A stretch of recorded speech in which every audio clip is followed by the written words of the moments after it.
Hello guys, ఈరోజు మనం దోసకాయ టమాటా కర్రీ టేస్టీగా ఎలా చేయాలో నేర్చుకుందాం రండి.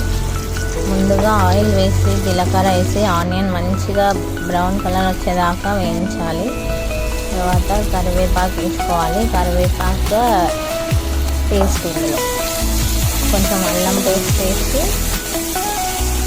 పసుపు వేసి మంచిగా కలిసేదాకా కలపాలి.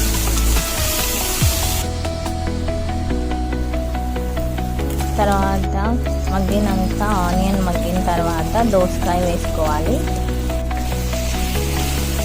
దోసకాయని ఆయిల్లో మంచిగా వేగనివ్వాలి. మూత పెట్టి ఒక 5 minutes వేగనిచ్చి తీసిన తర్వాత ఇలా మంచిగా ఆయిల్ పైకి తేలేదాకా దోసకాయ ముక్కలు అందులో వేగాలి. తర్వాత టమాటో వేసుకుందాం. టమాటో వేసుకుంటేనే టేస్ట్ మంచిగా ఉంటుంది దోసకాయ కూరలో. కరివేపాకు కూడా అడిషనల్ టేస్ట్ ఇస్తుంది మనకు. మంచిగా కలిపేసి లిడ్ పెట్టేసుకుందాం.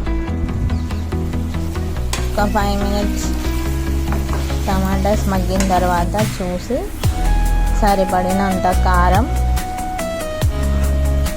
సరిపడినంత ఉప్పు వేసుకుంటే సరిపోతుంది. మీ టేస్ట్కి తగ్గట్టుగా ఉప్పు కారం వేసుకోండి. మేము చాలా తక్కువ తింటాం ఉప్పు కారం, అందుకే నేను కొంచెం కొద్దిగా వేసుకున్నా. మీరు మీకు సరిపడినంత వేసుకోవచ్చు. కాసేపు ఉంచి నీట్గా మంచిగా అంతా కలిసేటట్టు కలిపి వాటర్ వేసుకోవాలి. లైట్గా 1/2 glass అయిన వాటర్ వేసుకోవాలి.